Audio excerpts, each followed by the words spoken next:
Film का नाम अंधेरे से उजाला। बरसात की वह रात कुछ ज्यादा ही काली थी। आसमान में बिजली चमक रही थी और तेज बारिश पूरे गांव को भिगो रही थी। गांव के किनारे बनी एक छोटी सी झोपड़ी में मिट्टी के दिए की हल्की रोशनी में एक लड़का किताब खोलकर बैठा था। उसका नाम था आरव।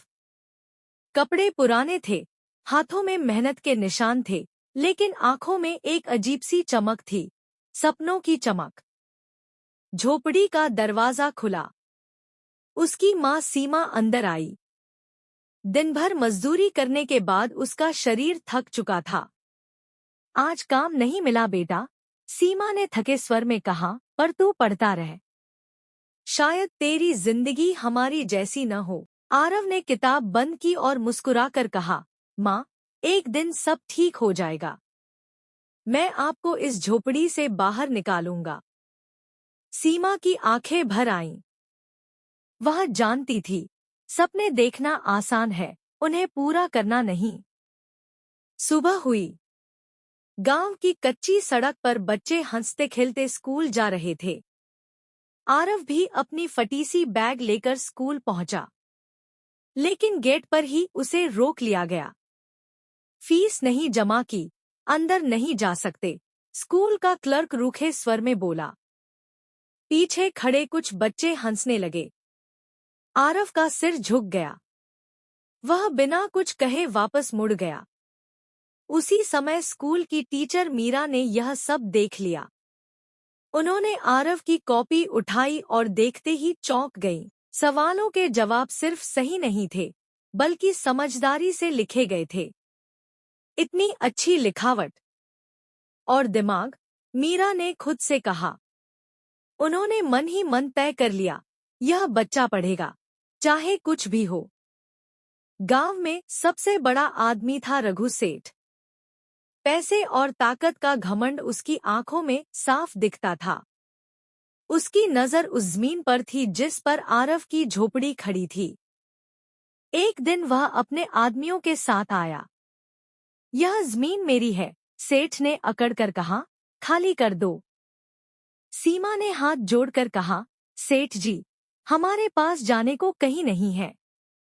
रघु सेठ हंसा। गरीबों के पास सिर्फ आंसू होते हैं। अगले ही दिन झोपड़ी तोड़ दी गई। बारिश में मां बेटा खुले आसमान के नीचे बैठ गए। सीमा रो रही थी। आरव चुप था, लेकिन उसकी मुट्ठियां भींची हुई थी। अब आरव पढ़ाई छोड़कर मजदूरी करने लगा। ईंटें उठाता, दुकानों पर सामान ढोता। हाथों में छाले पड़ गए, लेकिन रात को वह अब भी किताब खोलता।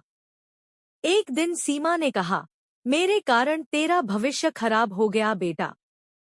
आरव ने माँ का हाथ पकड़ा। माँ, अंधेरा कितना भी गहरा हो, उजाला जरूर आएगा।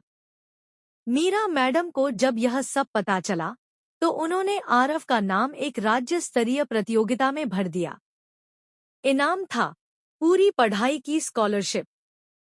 रघु सेठ को यह बात पता चली तो वह भड़क गया। उसने आरव को धमकाया, गरीब का बेटा ज्यादा उड़ान भरेगा तो पंख काट दिए जाएंगे।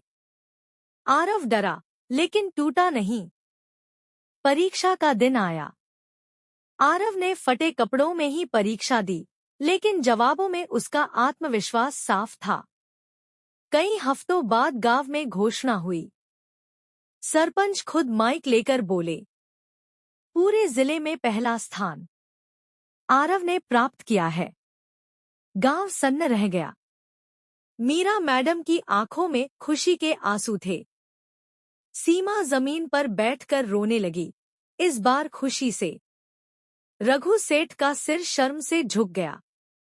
कुछ महीनों बाद वही आरव नए कपड़ों में, स्कूल यूनिफॉर्म पहनकर, माँ का हाथ थामे खड़ा था।